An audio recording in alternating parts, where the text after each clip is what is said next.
Мақсат Мәлік, құдық басындағы екеу. Түнгі думаннан таң сібірлегенде үйіне жетіп, ес-түссіз сұлқылаған Ерденбек төсегінде дөңбекшіп жатыр. Денесі дел-сал, басын көтере беріп еді, ту сыртынан біреу қақ шекесінен балғамен соғып өткендей жастыққа етбетінен жата кетті. Бірер минуттан кейін тынысы тарылып, шалқасына ауысты. Қолын соза ербеңдетіп ұялы телефонын іздеді. Пердесі түрлі ашылған үлкен қос терезеден күн сәулесі мейлінше төгіледі.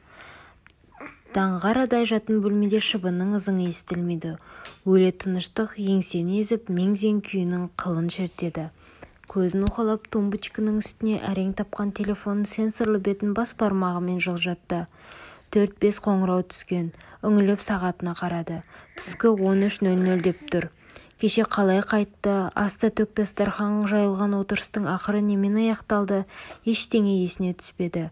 Көмекшісі қолтығынан демеп көлігіне мінгізіп үйіне әкеліп тастамағанда, даңғазасы саябырсымаған караоке барды қашан тастап шығарын кім білсін. Ұйқы үйездеген көзін қайта жұмып ауыр есінеді. Әрі-бері аунақшып тағы бірталай уақыт оздырды. Бұлай бұратылып жата бергеннен ештеңе өңбесін білген ол көрпесін дәрменсіз серпіп төсегінен жылыстай көтерілді. Сәл болса да ащы судың уыты тарағандай. Басынан ауырғаны бәсеңдеген. Әйтсе де денесінің әрең тіктеп ұстады. Бойын билей алар емес. Теңселе жүріп қолын есіктің жақтауына әлді. Әкем арақтан өлгендей көбірек сілтеп жібергенімді қарашы деп өзін күстен алады. Баспалдақпен бірінші қабатқа түскісі келмеді. Мына түріммен төмен домалап кетіп арам қатармын деген үрей сумаң етіп кілт тоқтады. Айғайлап үй қызметшісін шақырған мұны естіген жан болмады. Ерні кезеріп тіл аузына сыймай қаталап барады. Не де болса тәуекел деп қабырға жағалап баспалдақпен төмен жылжыды. 1, 2, 3. Қызыл ағаштан бедерленіп жасалған сата аттаған сайын қаша жөнелгендей таусылмайды. Бірінші қабатқа түскенде деп бір дем алып, ана басындағы қабырғаға ілінген алып теледидар әрен көрінетін қонақ бөлмені шолып өтті. Бұларға не болған, бәрі қайда кеткен деп қызметшінің атын тағы айғайлап айтты да, бұл үйде күтуші екеуінен басқа адам жоқ екенін білгенде жүрегі шым ете қалды. Алдындағы былғарыдан тігілген диванның арқалығына бір қолымен сүйене ас үйге беттеді. Екі бүйірінен гүр-гүр еткен еңгезердей тоңазытқыштың есігін айғара ашып боржоми суын алды. Кенезесі кепкен көмейіне лақылдатып құйды. Бір шөлмек су жұғынына жұқпаған ол, екіншісін орталағанда бірақ тоқтап, езуінен аққан суды жеңімен сүртті. Лезде кекіргенде көзі оттай жанып, денесін сілкіп қалды. Өзге ештеңеге зауқы соқпай, қонақ бөлмедегі диванға келіп жайғасты. Үй қызметшісі көрінбейді. Қолындағы боржомидің қалғанын қотарып тастап, теледидар қосқан. Ауыз-аузына жұқпаған журналист әлдебір тарихи жерлер туралы репортаж жүргізуде. Қасиетті құдық, оның түбіндегі судың кереметі жайында кеңінен көсіліп, қауғамен су тартып қояды. Бұл әңгімені қайдан естідім деп басы әңкі-тәңкі болған Ерденбек санасын шарлаған ойдың ұшын ұстай алмай әуреленді. Қайдан естідім? Әлде галлюцинация ма екен? Төбе басындағы құдықтың бейнесі таныс секілді. Бүгін құдықтан мықшыңдап су шығарып жатқанда оянып кеткен есіне алды. Түс. Теледидардан көрсетілген репортаж. Екеуінің арасында қандай байланыс болуы мүмкін? Ерденбек шорт кесіп, шұғыл шешетін мінезіне басып, онсыз да шарадай күмпиген басын ауыртқысы келмеді. Қайдағы жоққа келігіп нем бар деп қолына пульт алды да теледидарды өшіріп тастады. Бағана асқазанға түскен боржомидан сәл есін жиғандай еді, енді қайтадан әлсірей бастады. Адам осыншама өзін жерге тастар ма? Уланып қалмасам жарар еді деген күдікпен көңілін жұбаталар емес. Арсыз ұйқы Ерденбекті тырнағының ұшына дейін шырмап тереңіне сүйрейтіндей. Қалғып кетсе қайта оянбайтындай қорыққан ол, диванда құрсақтағы баладай бүктетіліп, хан сарайындай зәулім үйде жалғыздықтың әуеніне елетті. Тыныштықты ауық-ауық шырылдаған есіктің қоңырауы бұзды. Дәуде болса көмекшім шығар деп жорамалдаған ол баяу қозғала басып кілттенбеген есікті ашты. Қателеспепті. Қашан көрсең жымиып қана жүретін жайдары жүзді көмекшісі күлім қағады. Қанша жылдан жанынан ажырамаған көмекшісіне осы әдетін қойдыра алмады. Бұл да сенің өз үйің, ұялмай қоңырауды баспай-ақ кіре бер десе де тыңдамайды. Ерденбек Қайратович, қалыңыз қалай? Жақсы тынықтыңыз ба? Шүкір, қатты ауырдым, басым жарылып кетердей болып тұр. Ештеңе етпес, қазір-ақ аттай шапқылап кетесіз. Сағат 2-ге мейрамханаға тапсырыс бердім. Ыстық жапон сорпасы асқазандағы удың бәрін айдап шығады. Елпілдеген көмекші Ерденбекпен ішке еніп, қолтығына қыстырған портфелін кіре берістегі үстел үстіне ақырын қойды. Ерденбек Қайратович, мейрамханадан шыққасын кездесуіңіз бар, ұмытпаңыз. Сағат 3-ке тураладым. Түстенетін жерден онша қашық емес. Өткендегі құрылысқа қатысты тендердің шаруалары есіңізде шығар. Иә, есімде ғой, олар қайда қашады дейсің? Бәрібір біздің ұсынысымызбен келіседі. Айтпақшы, үйдегі қызметші көрінбейді. Сенімгүл апайды айтасыз ба? Ол кісі маған 1 сағаттай бұрын хабарласқан. Сізді ұйықтап жатқан соң мазалауға бата алмапты. Дүкеннен керек-жарақ сатып алуға кетті. Бәсе, жер жұтқандай жоқ. Жә, оны қойшы, түнде не болды өзі? Тым жақсы көңілді отыр едім. Анау шегір көз кіріп келгеннен бастан нілдей бұзылдым. Соңын немен аяқталды? Көмекші оның үйге таң алдында келгенін, өзі үйге дейін кіргізіп салғанын, көлікті аулаға тастап кілтті дәліздегі ілгішке іліп кеткенін бүге-шүгесіне дейін түсіндірді. Оны өзім де сезіп отырмын. Анау караоке бардағы жағдайды сұрап отырмын сенен. Көмекші бір нәрсені айтсам ба, айтпасам ба деген екі ойлы кейіппен бастығына көз тастады. Жүзінен түндегі дуылда бір шетін жағдайдың тұтанғаны аңғарылады. Ол көмекшісіне ештеңені жасырмай баяндай бер деген ишара білдірді. Расында да Ермек келгесін күрт өзгеріп сала бердіңіз. Менде бір ыңғайсыздық бола ма деп тыпыршып отырдым. Бірақ бәрі өзі бастады. Тіпті екеуіңіз сөзге келіп қалдыңыздар. Соңында құдықтың басында кездесіп кімнің кім екенін анықтаймын дедіңіздер. Құдығы несі? Ерденбек таң атқалы құдықтың әуресімен 3-ші мәрте бетпе-бет келгеніне таң тамаша. Көмекшінің айтқандары санасында көмескі тартқан кешегі күннің елесін нобайлауға мүмкіндік берді. Кеше тым жақын араласпаса да аман-сәлемі түзу бір танысы сауда саласында ірі компаниямен келісім шарт жасасқанын жеткізіп, соны атап өтуге караоке барға шақырған. Басы артық ешкім болмайды дегесін көңілін қимай көмекшісін ертіп барған. Дүркін-дүркін көтерілген тос пен емін жарқын әңгіме көңілді масайтқанда әлгі Ермектің кіріп келмесі бар ма? Сірә.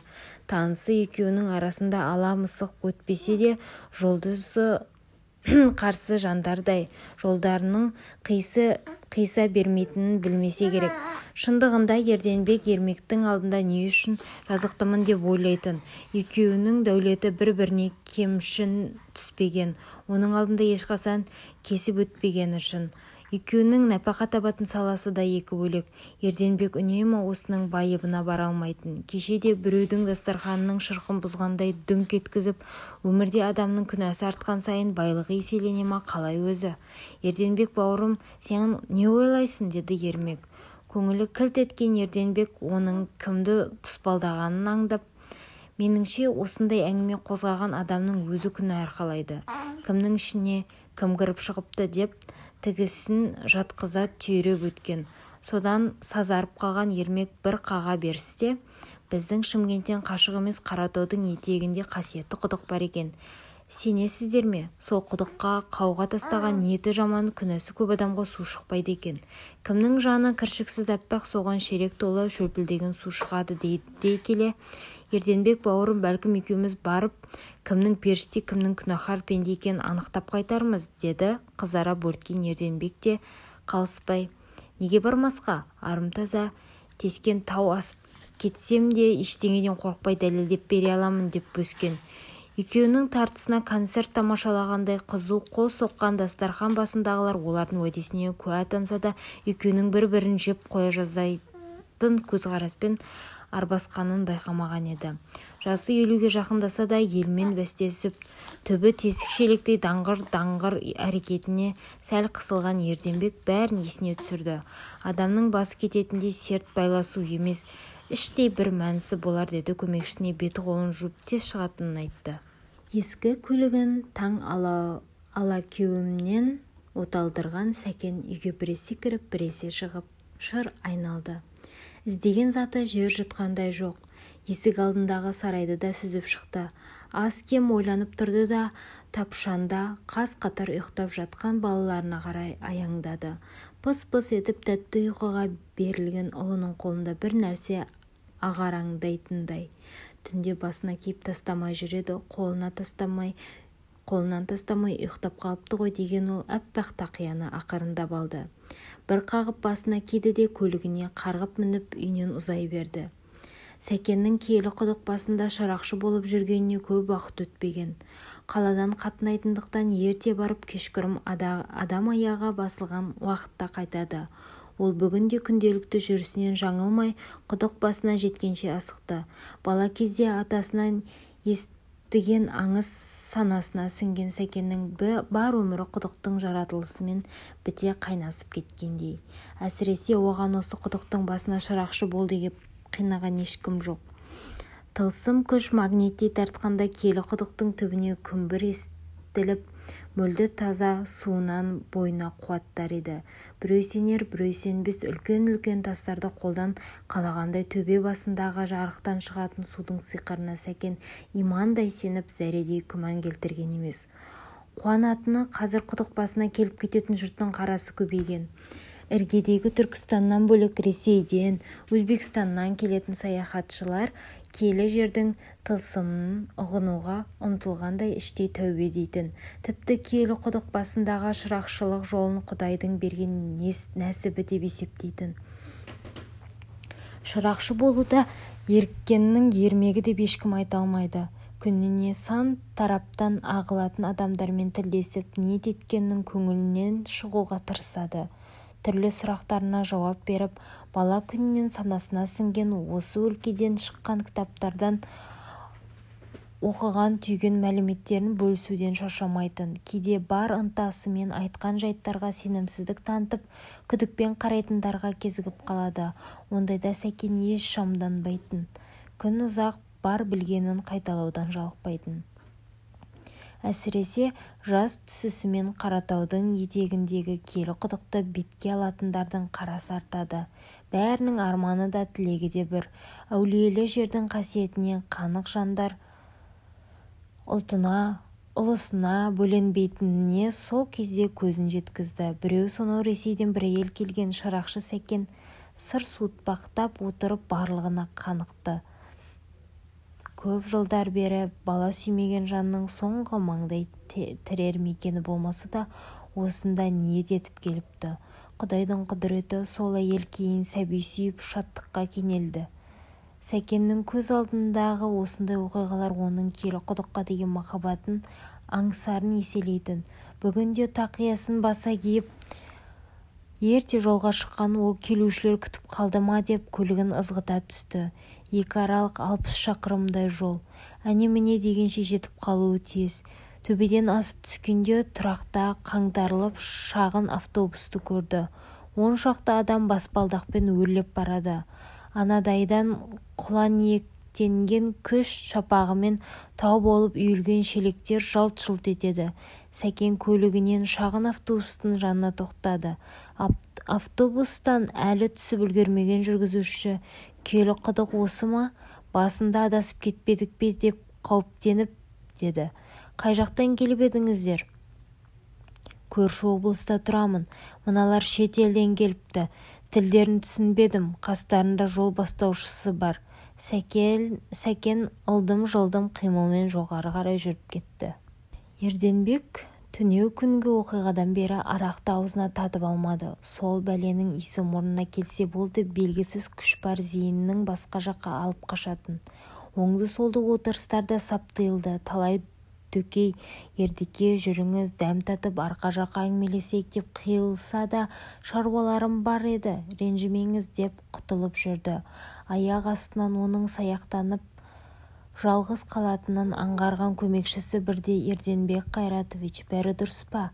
Ештеңеге қошыңыз келмей жүр ғой?» деп алаңдаған. Үндемеді. Көмекшісі де бастығын әрі қазбаламады. Тек одан өткендегі отырыста әңгімеге арқау болған киелі құдық жөнінде кітаптар тауып беруін өтінді. бір күннен соң қолына оңтүстік Қазақстанның әулие жерлері атты шағын кітапты ұстатқан көмекшісі әлдекімге тапсырыс бергенін, бұйыртса 1-2 аптаның ішінде тапсырма орындалатынын айтты. Сол күні кешкілік жұмыс бөлмесіне кірді де біреулер бей-берекет мазаламасын деп ұялы телефонын сөндіріп тастады. Кішкентай кітапты парақтай бастағанда алғаш көзіне түскені Үкаша ата.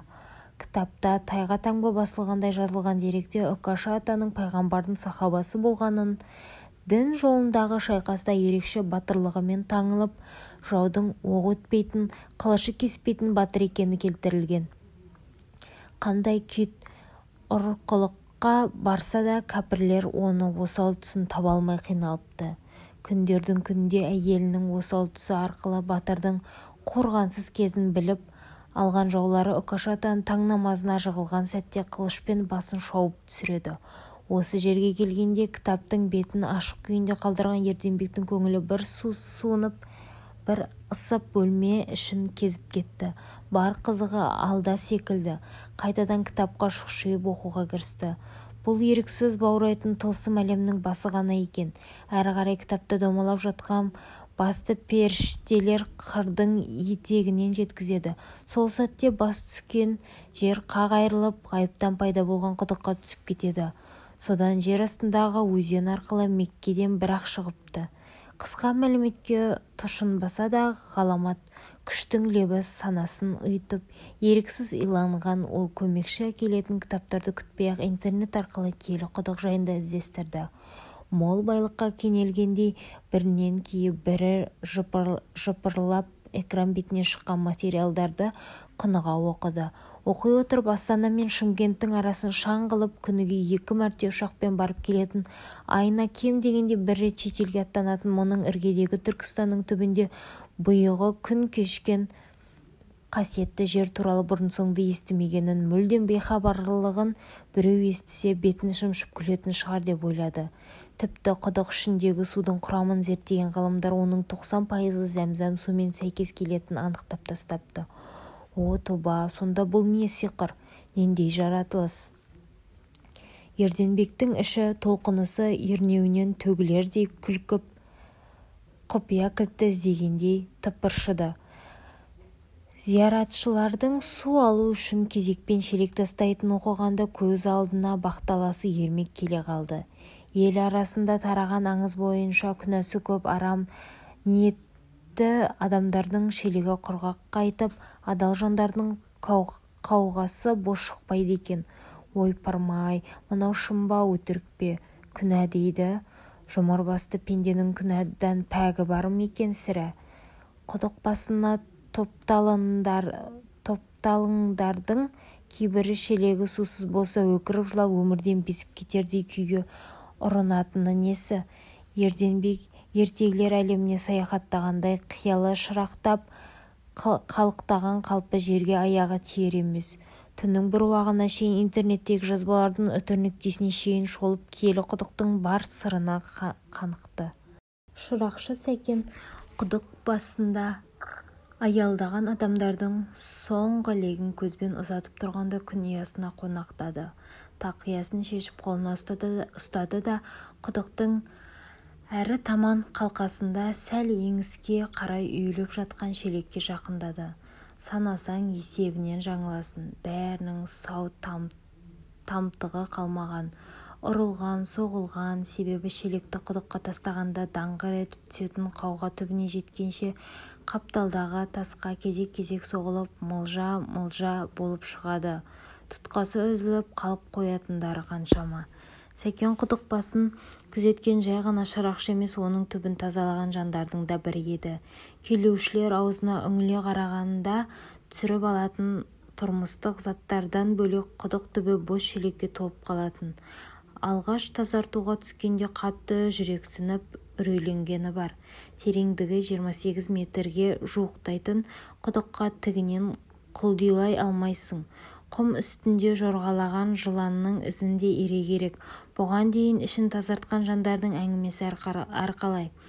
Жер астындағы кереметті көріп шыққандардың айтқаны осы жерге қатысты аңызды одан өте құлпыртып жібереді. Алаңқайдағы өзен бір қабырғадан басталып екінші қабырғадан құбылаға қарай сіңіп кетеді дегенде шырақшының өзі таңырқаған. Енді міне сол ғаламатты өз көзімен көріп құдықтың түбін тазаламақ.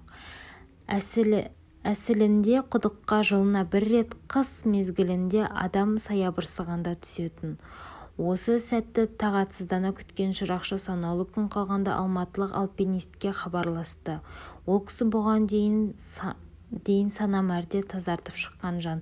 Содан кеңес сұрап көмегіне жүгінді. Телефон тұтқасын көтерген альпинист: «Қай шамаға ниет етіп отырсың?» деді. Шырақшы белгіленген күнді айтқанда қуанып кеткен әпел: «Сол уақытта мен де Түркістанға барамын. Бәлкім бірге қимылдармыз», деді. Келетін кезін айтты. Сәкен бірден келісімін берді. Әзірге телефон арқылы тәжірибесімен бөліскен альпинист: «Құдықтың түбіне жеткенде еш қиналмайсың, бірақ бір жыл бойы қалып қойған шелектерді санап отырмаған боларсың. Жаныңа тағы бір жігіт ал, сосын шашылған шелекті жинаймын, әуреленбе, бәрін өз көзіңмен көргенде талып қалмасаң болды», деп әзілге бұрды. Уақыт жеткенде беліне байланған арқанмен төмен салбыраған Сәкен ой-сойыс тастардың арасымен қиналып түбіне әрең аяқ тигізді. Біреудің көлеміндей алаңқай, тура түскен жері құп-құрғақ, үйіліп жатыр деген шелектің бірі жоқ. Бұл арадан қалай шелекке су толып шығатынын ойлаудың өзі ақылға қонбайды. Су дегенің тура бұған дейін естілгендей 3-4 метр қашықтықта ағып жатыр. Алаңқайдың бір шетінен басталып екінші маңдайы тірелетін шетіне жетеді де көрінбей сіңіп кетеді. Жын ба, шайтан ба, әлде періштенің әрекеті ме? Сонда 3-4 қадам жердегі су қалайша шелекке құйылмақ? Біреу шелегіңді көтеріп өзеннен толтырып әкеледі дейін десең тірі жан жоқ. Құдықтың түбіне түсе сала жұмбаққа тап болған Сәкен шынымен дағдарды. Жарығын қосқан қалпы ақырын жылжып, жер астындағы алаңқайдағы тағы бір шетіне тақалғанда 7-8-ден бір-біріне келіп төңкеріліп жиналған шелекті көрді. Құдды біреу мәттақан қызы бар үйдің кіреберісіндегідей көрініс. Егер біреу ұрланып бәрін реттеп, қаттап кетті дегенге салса, мүлде шындыққа жанаспайды. Бір жыл бойы тірі пенде түспеген тұңғиыққа қай еріккен жүр дейсің? Жинаулы шелектерді жоғарыдан салбыраған арқанға байлап, кезек-кезек тасып тауысқан олар сол күні шешімі жоқ жұмбақтың әсерінен арылмады. Одан кейін екінші рет тазалағанда да тура сол жағдайға тап болды. Бір қызығы, Сәкен содан бері бойындағы үрейді ұмытты. Жер астындағы жұмбақ әлемнің қуаты оны көкке бір табан жақындатып, екі дүниенің адамзат түсініп болмайтын қалтарыс бұлтарысына бойлатқандай. Сәкен майысқан шелектердің қолына іліккен 4-5-еуін көтеріп, баспалдақпен еңіске қарай жүрді. Көрші кемпір ертеңгісін жолға шығар сәтте: «Құдық басында жарамсыз, бос шелек көп деп естимін. Қиындық туғызбаса 3-4 шелек әкеліп берші. Ең болмағанда отын тасырмын», деген. Шелектерді жүк салғышқа тиегенде төңіректе көз байланды. Көлігін оталдырған ол сәл артқа жылжып, рөлін қалаға бұрды. Сүлектей қара джиптің артқы орындығына жайғасқан Ерденбек терезені жартылай ашып желге бетін тосты. Шымкенттен шыға бере жылдамдықты арттырған көмекшісі арасында магнитофонның құлағын бұрап сүйікті әуеніне ауыстырып әуре. Бағана Жанармай бекетіне тоқтағанда көмекшісі: «Түк қиындығы жоқ, бар жоғы 160 шақырым. 1 сағаттан астам уақытта еңсеріп тастаймыз. Әрі қарай құдық басында сол уақытта шамасына жетіп барамыз», деген көңілін аулап, Жанармай бекетінің дүкенінен су алдырған ол.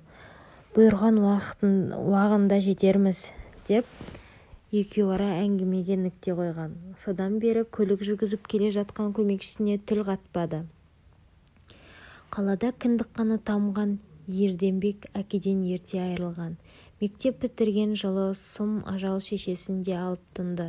Анасының жаназасында жүзі сұрланып, жанарынан жас тамбаған ол тағдырдың қаумалаған теперішіне бетпе-бет жолығып, барлық ауыртпалықты осылай қасқайып қарсы алған. Оның мінез-құлқын көше тәрбиелегендіктен өжет, алған бетінен қайтпайтын қайсар болып өсті. Өмірінде екі сөйлеп көрмеген өтірікті иттің етінен жек көрді. Бойындағы бар қасиет өзгелерді ерекше құрметіне бөлесе, кейде іскерлік жұмыс барысында кесірін тигізіп жататын. Техникумды бітірген жылы жұрт жапатармағай саудаға ойысқанда буыны бекіп, қабырғасы қатаймаса да тайсалмастан ортасына қойып кетті. Оңтүстік өңірі әдетте сауданың қыз қайнаған алыс-берістің ортасы емес пе, базарда самса сатудан бастап кіріспеген, басын шалмаған іс қалмады. Мақтааралдың қауынын Қазақстанның әр қаласына тасып, тіпті Ресей асырып, жеміс-жидек пен көкөніс саудалады. Ақша жүрген жерде қатердің қатар қалыспайтыны бар. Арғы бетке өткенде жергілікті рекеттерге тоңалып, басы аман, бауыры бүтін елге оралғанына шүкіршілік еткен сәттерді де баршылық. Бірте-бірте шаруасы түзеліп, аузы аққа тигенде бүйірі бұлтиған қалпы құрылыс саласына ауысты. Әуелі жеке меншік үйлер тұрғызып, шығыны көп емес баспаналы бағасын асыра сатып, қалтасындағы қаржысын еселеді. Бара-бара шағын компаниясының ауқымы ұлғайып, көп қабатты тұрғын үйлердің құрылысынан бастап кетті. Мемлекеттік тендерлерге қатысып, түрлі әлеуметтік нысандардың құрылысына қатысты байқауларда асыға алшысынан түсті. Құрылыс нарығында молынан тәжірибе жинақтаған оның компаниясы республика көлеміндегі маңызды істерге мойын созып, өзге алпауыттармен терезесі тең дәрежеге иық теңестіретін халге жетті. Бұрынғы әкеден ерте жетім қалған енді оң-солын тани бастағанда, шешесі өмірден өткен, базарда кәкір-шүкір сатып тіршілігін жасаған Ерденбек бүгінде ерекеге кеудемсінген көк аттының өзі Ерденбек Қайратович дейтін дөкейге айналды. Әттеген-ай дейтіні. Кәсіпкерлік жолда адал ақы, маңдай термен жұмыс істесең де қараулық жасамай іс өнбейтін. Ерденбек ешкімнің аузындағысын жарып, алдындағы несібесін тартып алмаса да, талай қитұрқылыққа барғанын, келісім шартқа қол қойдыру үшін кейбірінің алдын кесіп өткенін іштей білетін. Оның барлығы егер мен солай істемесем, қарсыласым дәл соны алдыма келтіреді деп есептейтін. Өткендегі дастархан басында ермек буынсыз жерден пышақ ұрып, күнәң көп шығар деп күстаналағаны осы болуы мүмкін деп топшылады. Шыдай тұр бәлем, кімнің кім екенін құдық басына жеткенде көрсетемін, деді өз-өзінен қос жұдырығын түйіп. Ерденбек бұл сапар жөнінде жан баласына сыбысын білдірмей аттанып кеткен. Әсіресе ермектің естімегені жөн деп шешті. Киелі құдықтың құдіретіне көз жеткізгесін, қауғамен су тартатын сәтін ешкімнің көрмегенін қалады. Әуелі жалғыз барып бағын сынап көрмек. Ел аузындағы әңгімеге орай күнәсінің салмағын бағамдамақ.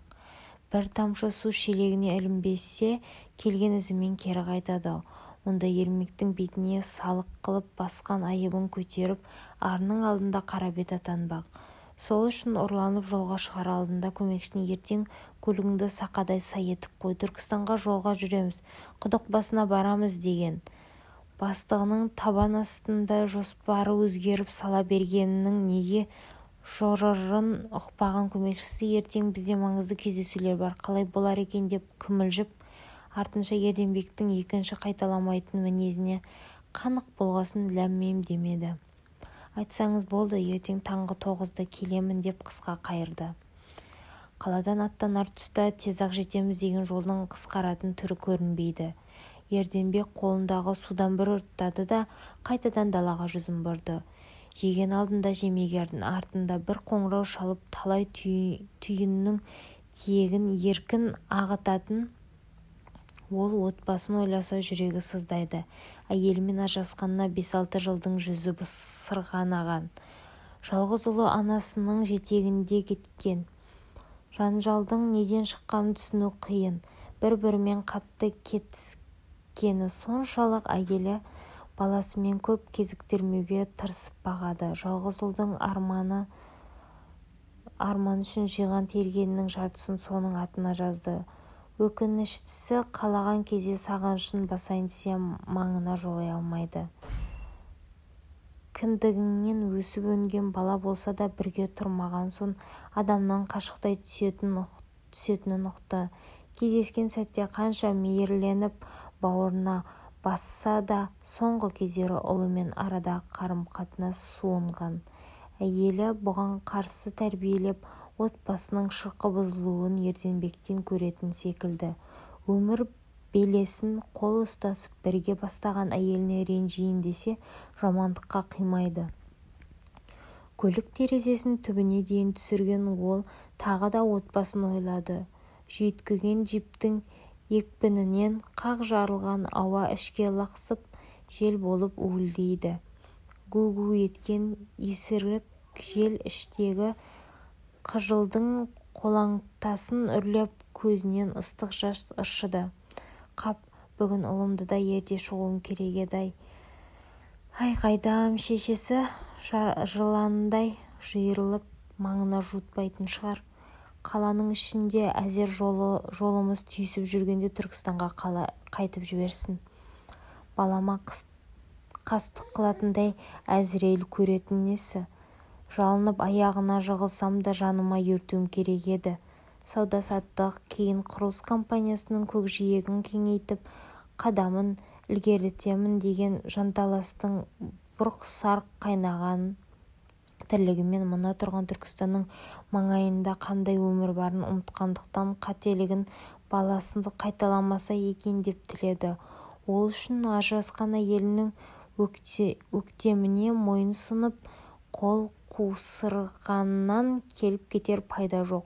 Осы жолы кері қайтқансын әйелмен дұрыстап әңгімелесіп, мән жайды ашып сөйлесуге ниеттенді. Алда-жалда арманы орындалса, жарты ай бойы жұмысты ысырып тастап, баласын ертіп жолға шықпақ. Туған өлкенің тау-тасын бірге аралап, өзі де бейхабар кейбір мекеннің тарихымен таныспақ. Осы бір тәтті ой көңілін көтеріп, орындықтан ақырын төмен жылжыған денесін тіктеді. Алыстан Түркістанның сұлбасы байқалады. Жол бойы Ерденбекті жөнсіз мазаламаған көмекшісі қалаға соғып шәй ішерсіз, бәлкім ертерек болса да түстеніп аларсыз деп сұрады. Ол: 1-2 сағатқа өліп қалмаспыз. Мүмкін болса қалаға кірмей сыртынан айналып тіке тарт деді бұйыра. Бұдан әрі сөзге келмеген көмекші: жарайды, кеше төте жолды біліп алғанмын деп қайтадан магнитофонның дауысын шығарды. Біреу әдейі ойластырғандай Роза Рымбаеваның орындауғы Түркістан әнін қалықтайды. Бұлбұлы бақтарда сайраған, қыр гүлі құлпырып жайнаған, ұл-қызы шаттығын тойлаған киелі күмбезді Түркістан. Ерденбек әннің сөзін білмесе де бұзып жара қосылып, мұрнының астынан ыңылдады. Бұл уақытта қалаға таяған жолда көлік қарасы көбейіп, сүліктей қара джип жүрісін бәсеңдеткен болатын. Шырақшы Сәкен таң сәріде көлігіне отырғалы жатқан, кенет ұялы телефон безілдеп қоя берді. Бұл кім болды екен деп экранына үңілді. Құдық басына алып баратын жол бойындағы бір ауылдың имамы екен. Қатты араласпаса да көргенде құшақ ұра амандасып, қал-жағдай білісіп тұратын. Ассалаумағалейкум. Қалыңыз қалай, ағасы? Бұл анау бұрылыстағы ауылдың имамымын ғой. Уағалейкум ассалам. Я, танып тұрмын. Аман есенсіз бе? Шүкірміз. Әйтеуір таң атпай мазаңызды алып жатқаным жоқ па? О не дегеніңіз, еш қысылмаңыз. Айыпқа бұйырмасаңыз болғаны. Бір шаруамен хабарласып тұрған жайым бар. Біздің ауылда түнде бір мектеп оқушысы қайтыс болыпты. Қиын жағдай енді, не десем екен. Иманды болсын, я, тас түскен жеріне ауыр дегендей, ата-анасына қиын болған екен, алдынан жарылқасын. Сонда не жағдай болыпты? өзіне қол салыпты. Түнде қорада асылып тұрған жерінен табыпты. Астапыралла, өрім де жеткіншекті не итермеледі екен. Сәкен не айтарын білмей тосылды. Танысының тұспалдауын да түсінер емес. Өлімнің аты өлім. Есі дұрыс адам ата жауына да тілемейтіні ақиқат. Жас өлім. Елге айтуға дәтің бармайтын ыңғайсыз өлім. Телефонның әр жағындағы таныс әңгімесін жалғастырды. Кешесі жаққа оқушылар келіп педі? Я, келген. 2 автобусқа тиелген бір топ оқушы құдық басында болып қайтты. Бәрін ұстаздары ертіп алған. Осы жақын маңайдың оқушыларымыз деген анық қай ауылдың балалары деп сұрай қоймаппын. Анық қай ауылдың балалары екенін сұрай қоймаппын. Кеше сол құдық басындағы оқушылардың арасында келеңсіз әңгіме болғанға ұқсайды. Кейбір шелегіне су ілінбегендерін өзгелерге келеке қылса керек. Арты неге ұласқанын бізде толық білмейміз. Басқалардың айтуынша қайтыс болған бала да су алмақ болғанда бос шығыпты. Шырақшы Сәкен осы аралықта әңгіменің ауанын түсінді. Кеше бір топ оқушының ұстаздары бастап келгені рас. Түгел жоғары сыныпта оқиды екен. Кезекпе-кезек қауға тастағанда кейбірінің шелегі бос қайтқаны есінде. Ду-ду еткен оқушылардың су шыққанда дүркірей қуанып шелегі даңғырлап қайтқандарын мазақ етіп қалжақтаған еді. Ызадан намыстанып қызарақтап құдық басынан кері шегінген бірді-екілі оқушыны көрген. Сәкен құдықтың тарихын, аңыз-әңгімелерін айтамын деп жүріп, оған соншалықты мән бермегенін есіне алды. Бала ғой, қазір-ақ бәрін ұмытып достасып кетеді деп болжаған. Соңыра таман құдықтан су шықпады деп өзін жазғыру дұрыс еместігін ескерсе де, естір құлақ табылмаған-ау шамасы. Шырақшы Сәкен телефон шалған танысымен қош айтысты да көлігіне мініп жолға шықты. Ойы сан бөлініп, құлағында тұнып қалған оқушының өлімі есінен кетпей қойды. Бекер болды. Су шықпағаны үшін жанын ажалға байлап беруге бола ма? Ай баламысың деген гүлі ашылып жайнағалы тұрған өмірін өзі жанбай жатып сөндірді. Ата-анасы зарылап қалды-ау. Қиын жағдай, киелі құдықтың құдіретіне шүбә жоқ. Десе де Құдай берген өміріңді қор ететіндей басыңа не қауіп төнді деп кім жазғыратынын дөп баса алмады. Шырақшы Сәкен киелі құдық төңірегіндегі су адамның күнәсіне, ниетіне қарай шығады деген әңгімені көптеп саралап байыбына жетпей жүрген.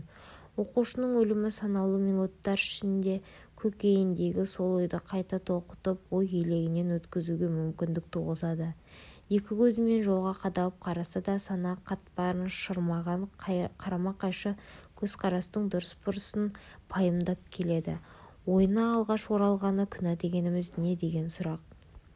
Жарайды, оны қойшы, анау өзін өлімге жетелеп алып барған жасөспірімде қандай күнә болуы мүмкін? Бесіктен белі шықпаған баланың жазығы не? Сонда ол өздері күнә жасап, сол күнәнің өтеуінен өлердей қорқатын пенделердің құрбаны ма? Жоқ.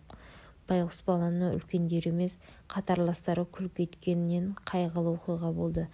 Бірақ қатар оқитын құрдастарының не жазығы бар? Олар бір-біріне сенің күнәң көп демек түгілі күнәнің түр-сипатынан хабар жоқ қой. Балаларды айтып мысал етіп отырған мен де ақымақ екенмін. Талай көрдім ғой, шелегі бос қайтқанда еңкілдеп жылаған кемпір-шал мен егде жастағы кісілерді. Кім күнә жасады, қандай күнә жасады, бізге беймәлім. Барлығы Құдайдың құдірет күшіне аян. Күнәға батсақ біліп қойған жанның алдында төменшік дегенмен пенденің алдында емес, ақиретте жауап береміз. Ол құдық басына қалай жеткенін аңғармай қалды. Ауылдардың ортасындағы бұрылыстардан қалай өткені есінде жоқ. Асфальт төселген тұраққа көлігінің тұмсығы тіркелгенде су жаңа аппақ жіпті көрді. Арқан бойы көтерілген күн шапағынан сүттей ақ жіп жалт-жұлт етеді. Тежегішін басып сол жіптің жанына тоқтады. Жаз мезгілінде адам саны көбейетіндіктен ерте келетін жандардың әрекетіне көз үйренген. Кім болса да шелегім қорғайтты деп қайғырмаса екен деп көлігінен түсіп жатып Екіге айырылған жолдың сол жағына бұрылғанда көмекшісі 2-3 минутта жетеміз, көрдіңіз бе, ана төбеден асып түсеміз, бітті. Жол көрсеткендердің айтуы бойынша солай, деді Ерденбекке иегін нұсқап. Сол қапталда мал ұстауға арналған баз қалып барады. Оң жағындағы төбе басында 2 бұзылған үй қалқайып тұр.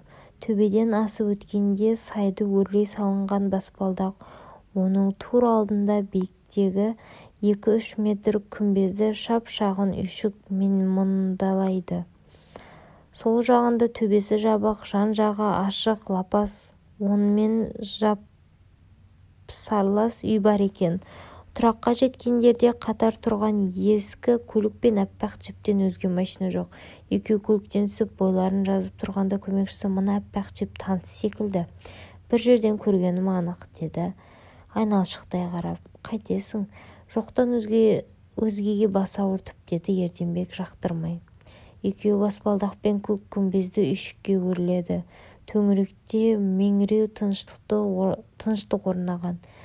Бір қарағанда тұрақтаған көліктен басқа тіршілік нышаны байқалмайды. Ел көшкен жұрттай. Ерденбек жоғары жеткенде үйшік дегеннің құдықтың қоршауы екенін білді. Есігі айғара ашық. Ішінен әлдекімдердің күңкілдескені естіледі. Жөткірініп алды да «Ассалаумағалейкум» деп кіріп барғанда өз көзіне өзі сенбеді. Бір қолында қауғаның жібін ұстаған Ермек отыр. Ермек ұрлығының үстінен біреу түскендей сасқалақтап абдырап қалды. Жанындағы басына ақ тақия киген жігіт «Уағалейкум ассалам, келіңіз, төрлетіңіз, қош келдіңіз» деп асқан сыпайылық танытты. Ерденбектің шамалауынша тақиясы бар жігіт шырақшы болуы мүмкін. Қайтадан жүзін Ермекке бұрды. Қипалақтаған Ермек төмен қарай берді. Тұтығып барып аман сәлем жоқ, қал-жағдай сұрамастан Ерденбек бауырымда келіп қалыпты ғой. Кір ішке. Сырттай тар көрінгенмен бәрімізге орын жетеді, деді сұрланып. Ерденбек те өзін ыңғайсыз сезініп, ұрланып келген сапарына басқа емес дәл Ермектің куә болғаны жанын қоярға жер таптырмады. Алып қалада бастары бір қазанға сыймай жүрген 2 дөкейдің құдықтың қалқасында айналған құрқылтайдың ұясындай үйшікте кезіккеніне ешкім де сенбес еді. Ана бір дастархан басындағы отырыста қол алысып бірге келеміз деп уәделескен екеуі сыр бүлдірмеуге тырысып бақты. Ештеңеден хабарсыз шырақсыз сіздер таныс па едіңіздер? Құдай сәтін салып кезігіп отырғандарыңызды қарашы, ниеттеріңіз ақ екен, деді қалбалақтап. Іле-шала Ермек деген танысыңыз ерте келген, әуелі құдықтың тарихын, бар сырын тыңдаймын деп қасыма кеп көп отырып қалды. Мен де тоқта демегесін көсіле беріппін. Құдыққа шелек тастағаны жаңа ғана, алғашында түк шықпады. Екінші рет қауға тастауға болады, міне соны шығарғалы отыр, деп барлық жайтты бір демде жайып салды. Шырақшы алғашында түк шықпады дегенде Ермек нарттай қызарып Ерденбекке жалтақ-жалтақ қарай берді. Сол сәтінде кеудесі керіліп паңдана түскен Ерденбек шоқ көрдің бе бәлем деп ойлады да өз ойынан өзі шошып жаман ештеңе есіне алмауға тырысты. Пенделік көңілмен 2 мәрте мүмкіндік берілгенмен кімнің шелегі суға толатыны белгісіз. Асылық ойлап тұрғанда өзім умақасып жүрмейін деген тоқтам жасады. Ермек болса құдыққа үңіліп қауғаның жібін ақырындап тартып жатты. Ал көлеңкеде ұясына қона бастаған күн түннің құшағына асығатындай. Баспалдақпен төмен жылдыған 3 адамның ортасындағы сөйлеп келеді. Апырай-а, жаз мезгілі болғандықтан күнде адам қарасы үзілмейтін. Бүгіндікке екеуіңізден басқа жан келмеді. Сіздерге тағы да қайталап айтамын. Құдықтан су шықса атойлап қуанудың, шықпаса сағыңды сындырудың қажеті жоқ. Шықса несі бе, шықпаса Алланың сынағы. Несі бе үнемі төбеңнен төгіліп тұрады деп кім айтты? Құдықтан тек ниеті түзу адамға су шығады деп түсіну қате. Шырақшыны үнсіз тыңдаған Ерденбек пен Ермек тұраққа келгесін көліктеріне отырып жөндеріне кетті. Олардың шелегіне су ілінген-ілінбегені Шырақшыға ғана аян болатын.